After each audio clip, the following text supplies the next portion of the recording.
qui m'a le plus aidé à être bien dans mes baskets en tant que maman, c'est pas mon alimentation, c'est pas mes compléments. Et pourtant, je suis naturopathe. Donc je sais à quel point ces choses-là sont importantes et qu'elles peuvent nous soutenir. Mais ce qui a vraiment tout changé pour moi, c'est ma relation avec Dieu. Et attends, avant de partir, reste juste 30 secondes parce que je vais bien évidemment aussi te parler de nutrition, de compléments que je recommande pour soutenir ton énergie et te donner plein d'astuces pour prendre soin de toi au quotidien. Parce que pour moi, tout est lié. On est vraiment des êtres hyper complexes, hyper connectés. Et je pense que c'est important de regarder la santé de façon holistique. Parce que nos émotions, nos traumatismes, notre spiritualité, ce qu'on mange, le mouvement, la régulation du système nerveux et bien d'autres paramètres, tout ça, ça va avoir un rôle sur ta santé globale et ton énergie. Et ce que je te partage ici, justement, c'est un mélange de toutes ces pratiques pour te soutenir et t'aider à rayonner. Je voulais vous parler rapidement aussi un petit peu des compléments que je prends et que j'utilise au quotidien. Parce que c'est vrai que moi, pendant des années, j'ai mangé très sain, j'avais un bon lifestyle, etc. Et pourtant, j'ai été encore fatiguée. J'avais tendance à avoir de l'anxiété, j'avais tendance à me sentir irritable. Mon système nerveux, système émotionnel, mon corps, il n'avait pas tout ce dont il avait besoin pour plein de raisons. Mais déjà parce que notre alimentation elle est hyper appauvrie en fait en plein de nutriments à cause de la façon dont l'agriculture va venir faire pousser les légumes, etc. Pareil pour la viande qui est pas forcément si on prend une viande bas de gamme entre guillemets, c'est pas forcément une viande qui va être riche en nutriments et riche en minéraux, etc. Parce que ça n'a pas été élevé selon les plans divins, on va dire. Ça n'a pas été élevé de la façon dont ils sont censés être élevés. Et donc, si vous voulez, dans cette vidéo, je vais vous parler du foie et du colostrum. Mais si ça vous intéresse, dites-moi en commentaire, je pourrais vous faire une autre vidéo où je vous explique un petit peu tout ce que je prends au niveau des compléments.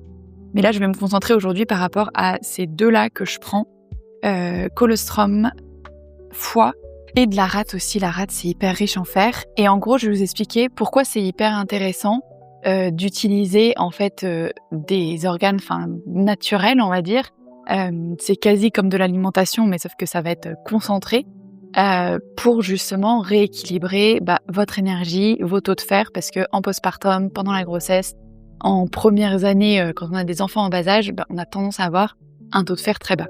Et juste avant de vous parler de tout ça, bien évidemment, il faut se faire accompagner par un médecin. Moi, je vous recommande vraiment d'être accompagné par un médecin en médecine fonctionnelle parce que du coup, ils vont vraiment à la cause du problème et ils vont comprendre pourquoi. Par exemple, si votre fer il est bas, pourquoi votre fer il est bas? Est-ce que c'est un problème d'absorption? Est-ce que c'est un problème du type de fer? Est-ce que c'est un problème lié à vos intestins? Est-ce que c'est parce qu'il y a des parasites? Là, les raisons, elles peuvent être multiples. Mais du coup, quand vous êtes accompagné par quelqu'un en médecine fonctionnelle, ça vous permet vraiment d'aller à la cause du problème. Si c'est quelque chose qui vous intéresse, dans mon programme Maternité Holistique, je vous ai mis un peu tous les noms des docteurs que je recommandais et je vous parle bien plus en détail de tous ces sujets pour retrouver l'énergie, être bien, rayonner, et donner en fait à votre corps tout ce dont il a besoin pour vous être à 100%. Parce que je vous assure que quand vous avez tous les nutriments, quand votre corps il a tous les nutriments dont il a besoin, ça vient changer tout. Vraiment, ça vient changer votre mood, ça vient changer votre énergie, ça vient changer comment vous réagissez face à plein de réactions. Ça a un impact énorme, pas juste sur le fait de ne pas être malade, pas juste sur le corps physique, mais vraiment aussi sur la partie émotionnelle, nerveuse, etc. Donc voilà. Moi, pourquoi je prends le colostrum? Le colostrum, vous savez, c'est ce que vous allez créer au tout début de l'allaitement quand votre bébé vient de naître. Ça dure la première semaine, les premiers jours, on va dire, une fois que vous avez accouché, quand le bébé vient de naître. Et ça va être riche en plein de choses. Et moi, je la trouve hyper intéressante pour 2 points. Déjà, pour la santé intestinale. Dans le colostrum, il y a plein d'anticorps, d'immunoglobulines. Il y a plein de choses qui vont aider à venir réparer votre muqueuse intestinale. Et il a des propriétés antivirales, antimicrobiennes, etc. Donc, c'est top pour ça. Et ensuite, moi, pourquoi je le prends? C'est pour la lactoferrine. C'est riche en lactoferrine. La lactoferrine, c'est une protéine, en fait, qui vient aider à lier le fer et qui va du coup améliorer l'absorption du fer. Et ça vient aussi protéger les intestins. Donc ça, c'est pour le colostrum que je prends le matin à jeun. Et ensuite, le foie, c'est hyper riche en vitamine A, en cuivre. Et ça, pareil, ça va énormément aider à absorber le fer. La vitamine A, ça va venir soutenir la formation des globules rouges et ça vient mobiliser le fer. En fait, ça va venir aider le corps à utiliser le fer pour du coup créer les globules rouges. Et ensuite, le cuivre, il va transporter le fer dans l'organisme. Et souvent, en fait, quand il y a une carence, alors il peut y avoir des causes profondes, comme je vous le disais, et là, il faut voir avec un médecin fonctionnel, mais ça peut aussi être juste que votre fer, en fait, vous avez juste le fer avec la vitamine C. La vitamine C, c'est un cofacteur qui va aider à absorber le fer, mais vous n'allez pas avoir forcément de cuivre, pas assez de vitamine A, et ça, c'est hyper important. En fait, vous voyez, c'est comme tout, c'est holistique, c'est-à-dire que là, on part sur quelque chose, un organe, en fait, d'un animal, que Dieu a créé, et donc c'est parfaitement créé pour soutenir, si vous voulez, votre corps. Et donc, il n'y a pas juste du fer dedans. Il y a aussi la vitamine A, des enzymes digestives, du cuivre, et tout ça, ça va vous aider à mieux absorber le fer. Et dans le foie, il y a aussi des vitamines B, et les vitamines B, c'est hyper important, on en a vraiment besoin. C'est vraiment pour tout le monde, mais en postpartum, et quand on est maman, encore plus, parce que du coup, avec les grossesses, l'allaitement, les courtes nuits, etc., on a besoin de ces vitamines B qui vont venir soutenir l'énergie, soutenir le mood. Elles ont toutes des rôles un petit peu différents, mais ça va être top aussi pour votre système nerveux, pour la formation sanguine. Enfin voilà, il y a plein de bienfaits, mais voilà, c'est hyper important. Et moi, franchement, je vous jure, quand j'arrête de prendre mes compléments, je vois une différence sur mon énergie, sur ma gestion du stress. C'est un truc de barjo, vraiment. Donc comme je vous le disais, je vais bien plus en détail sur tous ces sujets-là dans ma formation, mais en tout cas, si c'est quelque chose que vous avez envie d'essayer, vous en avez entendu parler, je vous recommande ces compléments, les yeux fermés. Je vous mets un petit code juste en dessous. C'est pas du tout la marque qui m'a contactée ou quoi que ce soit, c'est vraiment une marque que j'utilise moi depuis plusieurs mois, que j'adore. Et donc du coup, je me suis dit que ça pouvait être intéressant de vous le partager. Et du coup, je leur ai envoyé un petit email et ils m'ont donné un code pour vous. Donc je vous le mettrai juste ici. Et ils ont plein d'autres choses. Ils ont de la rate, hyper intéressant aussi pour le fer, elle va être encore plus riche en fer que le foie. Ils ont aussi de la thyroïde. Moi, j'ai un problème de thyroïde, donc je viens la soutenir et l'aider avec ça, parce que du coup, ça va être riche en sélénium. Il y a aussi vitamine A, vitamine B12, cuivre. Enfin voilà, il y a tout ce qu'il faut pour aider et soutenir la thyroïde. Mais là, vous pouvez aller voir sur leur site. Il y a plein du coup de packs différents en fonction de vos besoins. Et je sais plus si je vous l'ai dit, mais c'est des organes bio, nourris à l'herbe, élevés en plein air. Donc on est vraiment sur du top niveau qualité, parce que bien évidemment, si vous consommez des organes d'animaux qui ont souffert, d'animaux qui n'ont pas été élevés avec de l'herbe, qui sont pas bio, etc., vous allez venir remplir votre corps aussi de plein de cochonneries. Là, c'est pas le cas. Si vous aimez bien ce genre d'informations, que ça vous aide et que vous avez envie que je vous partage plus de ce genre d'informations un petit peu plus précises, on va dire, par rapport à la naturopathie, dites-moi en commentaire, et puis c'est quelque chose que je pourrais continuer de faire dans les vidéos. Je sais pas ce que vous en pensez, mais pour moi, être bien en tant que maman, c'est vraiment une question d'équilibre.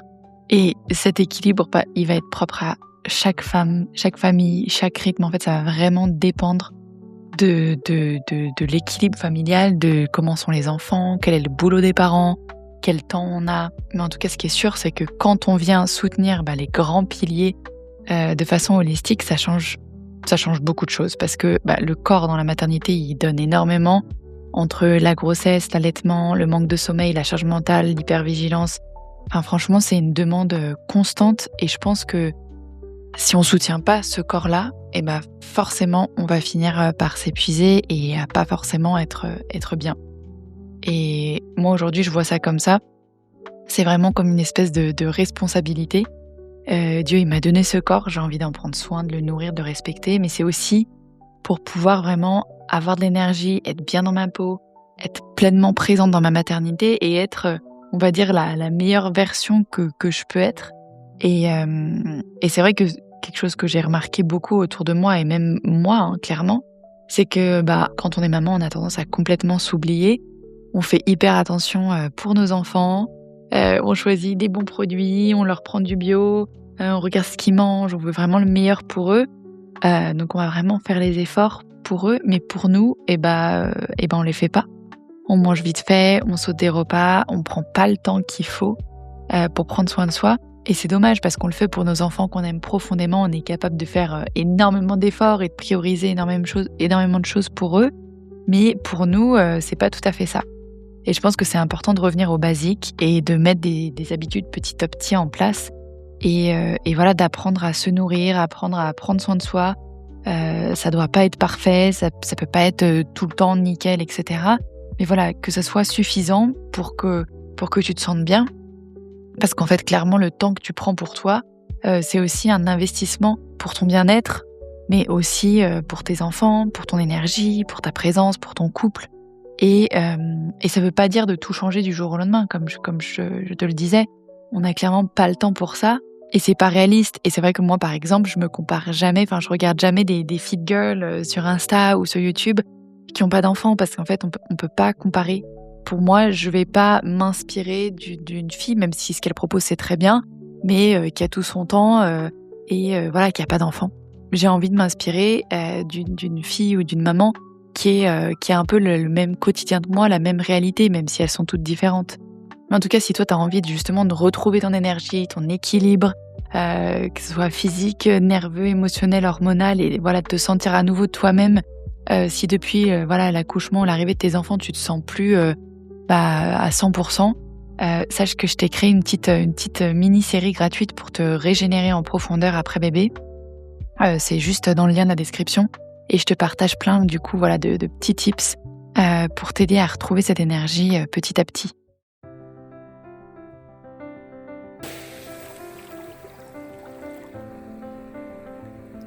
Cette semaine, dans mon étude biblique, j'ai lu une phrase qui m'a marquée, qui est « Tu vis comme si tu devais mériter l'amour du Père, au lieu de vivre à partir de son amour. » Et je l'ai trouvée hyper belle en fait, et hyper parlante, parce que moi, pendant des années, j'avais un peu, cette crainte, cette idée que je dois faire les choses hyper bien tout le temps et craindre en fait que si je fais pas assez bien, si c'est pas à la hauteur, on va dire, de Dieu, eh bien, en gros, il m'aime plus et je vais être punie, entre guillemets. Et ça, je trouve que c'est quand même, cette idée-là, elle est très présente dans beaucoup de religions. Et je trouve ça vraiment dommage parce que c'est vrai que quand on a une relation à la fois qui est ancrée dans la peur, dans le doute, ça peut pas porter du fruit parce que c'est l'anti-message du Christ en fait. Et c'est vrai que dans ma relation à ma foi, donc là c'est hyper intime, c'est juste une réflexion que je vous donne et bien évidemment, chacun fait comme il ressent, comme il veut, comme il a été éduqué, peu importe. Mais c'est vrai que ces dernières années, j'ai lâché beaucoup de choses, notamment des dogmes, des choses qui pour moi n'étaient pas ajustées et tout ce qui me mettait dans une espèce de tension intérieure, dans une espèce de peur, de doute. Et aujourd'hui, ce que je ressens, c'est vraiment que Dieu, il est amour, qu'il m'aime, qu'il t'aime, peu importe en fait. Il t'aime profondément, indépendamment de tes actions. Alors attention, ça veut pas dire qu'il faut faire n'importe quoi. L'idée, c'est vraiment d'essayer d'être aligné dans sa vie, d'être bien, d'avoir du temps avec Dieu, du temps avec, peu importe comment vous l'appelez en fonction de votre religion ou de vos croyances, mais d'avoir ce temps-là avec le divin pour essayer, évidemment, d'être toujours au plus proche de ça, en fait, et dans ses actions, d'être proche de ça. Mais c'est vrai qu'en fait, ça change tout parce que dans le quotidien, je ne fais plus les choses pour être aimée, mais vraiment depuis son amour. C'est-à-dire que ça commence par l'amour, ça commence pas par un désir d'être aimée si je fais bien ou si je fais mal. Et du coup, j'agis plus par peur ou pour avoir une récompense mais plus parce que mon cœur, il est déjà rempli en fait par son amour. Et ça fait une différence énorme. Et je pense même que parfois, dans certaines façons de vivre la foi, on est tellement en fait dans la crainte, dans le bien faire, etc., qu'en fait, on s'éloigne de Dieu au lieu de s'en rapprocher. Alors qu'en réalité, quand tu agis depuis l'amour, tout devient beaucoup plus juste et beaucoup plus simple. Mais c'est vrai que pour agir depuis son amour, il faut cultiver cette relation. Il faut prendre du temps avec Dieu, il faut prendre du temps où toi, tu lâches un peu tous tes problèmes, que ce soit via écrit, via parole, enfin voilà, et que tu fais le vide pour accueillir Dieu. Parce qu'en fait, si t'as pas ce temps-là intime avec Dieu, ça va être compliqué d'agir depuis son amour parce que t'es tellement dans le tumulte de la vie, des choses à faire, etc., que t'auras pas autant cette connexion avec Dieu. Je sais pas comment dire, c'est comme s'il pouvait pas autant te remplir parce que t'étais déjà rempli. Moi, je le vois un peu comme ça, via mon expérience. Et c'est vrai qu'en tout cas, quand tu agis depuis son amour, voilà, tout devient plus juste, tout devient plus aligné, tout devient plus simple. Et c'est une autre vie que tu vis, c'est une vie incroyable. Et c'est vrai, si je prends un exemple tout bête, moi par exemple, avant, j'avais tendance à me dire, je sais pas, quelqu'un avait besoin d'aide ou quoi que ce soit, mais moi je me sentais pas bien, j'avais pas envie de le faire. J'agissais très souvent contre mon gré, un peu en mode non mais là faut que je le fasse, c'est bien de le faire, cette personne elle a besoin d'aide. Alors évidemment des fois faut se botter un peu les fesses parce que on peut pas faire que des choses pour soi tout le temps. Mais je trouve qu'il y a une juste limite en tout cas. Et par exemple dans le cas où quelqu'un demande de l'aide mais tu sens que toi t'as pas la disponibilité, tu vas le faire parce que c'est bien, parce que tu sais que ça va plaire à Dieu, parce que ça va aider cette personne. Mais au final, t'es complètement tendu à l'intérieur et t'es dans une espèce de dissonance parce que tu t'es pas écouté, parce que t'avais pas le temps, parce que t'étais pas bien, etc. Et donc, quand, au lieu d'aller aider cette personne pour plaire à Dieu parce que c'est la bonne chose, peut-être juste respecter un peu tes limites et te dire, là, en fait, je suis épuisée, j'ai eu une semaine de malade, j'ai besoin de recharger un peu mes batteries. Et puis, la semaine prochaine, par exemple, je pourrais aller lui offrir de l'aide ou lui déposer, je sais pas, par exemple, si la personne elle avait besoin, elle vient d'accoucher ou quoi que ce soit et elle avait besoin d'aide, ou tu le fais pas à ce moment-là, mais la semaine d'après, tu vas venir garder son petit bout pour qu'elle puisse aller prendre sa douche ou lui apporter un meal prep. Enfin, peu importe en fait. Mais l'idée, c'est de le faire quand ton cœur il est présent, quand tu sens que c'est aligné, quand tu vas faire l'action depuis son amour et pas pour être aimé. Voilà, je vous partage ça parce que c'est une réflexion que j'ai eue récemment et je sais pas, peut-être que ça peut en intéresser certaines. Dites-moi d'ailleurs en commentaire si ça vous plaît ces petits moments où je vous parle un peu plus de ma foi, de ma compréhension des choses sur la religion ou la spiritualité, parce que c'est quelque chose que moi j'adore vous en parler. Et donc, si ça vous plaît aussi, on peut continuer. Et tout ça, c'est vraiment au cœur de mon approche aujourd'hui. J'ai une formation en naturopathie, mais ma vision avec les années est devenue beaucoup plus holistique. J'intègre le corps, l'émotionnel, la foi, le système nerveux, parce que pour moi, tout est lié, comme je vous disais tout à l'heure. Et honnêtement, avec tout ce que je vous montre ici au quotidien, l'idée, c'est de commencer doucement, d'accord ? Mettre une petite chose en place, et puis une fois que c'est intégré, c'est acquis, et que tu sens que tu as l'énergie, tu peux en rajouter une autre. Et petit à petit, en fait, tu commences à aller mieux, à sortir un petit peu de cet épuisement constant qui est hyper présent dans la maternité. Mais en même temps, je sais que seul, ça peut vite devenir flou. Et puis, on va essayer plein de choses, on doute, on sait pas trop si on fait les bonnes choses. On va faire quelque chose pendant une semaine, puis on va lâcher parce qu'on n'est pas soutenu, on n'est pas guidé. Et c'est vrai que justement, quand on est guidé, tout devient beaucoup plus simple et beaucoup plus efficace, parce que en fait, quelqu'un qui sait et qui peut vraiment en fait nous orienter, ça va être un énorme boost. Et en plus, si il y a l'aspect de la communauté, du coup, on se motive, on se challenge ensemble, et ça aide vraiment à garder en fait ces bonnes habitudes et à se concentrer sur ce qui est essentiel, parce que dans la maternité, évidemment, on n'a pas le temps d'essayer 20 000 trucs, de faire 20 000 choses. Il faut vraiment que ce soit précis. Et que ce soit efficace. Et donc, c'est pour ça que je t'ai créé un petit guide gratuit pour t'aider justement à retrouver ton énergie, à comprendre ce qui se passe vraiment dans ton corps et poser des bases simples dans ton quotidien, mais qui vont t'aider à vraiment te sentir beaucoup mieux et à retrouver cette énergie. Donc, je te laisse le lien en description. Merci d'avoir regardé la vidéo, je vous fais des gros bisous, je vous envoie plein d'amour. Prenez soin de vous et on se dit à très bientôt. Ciao!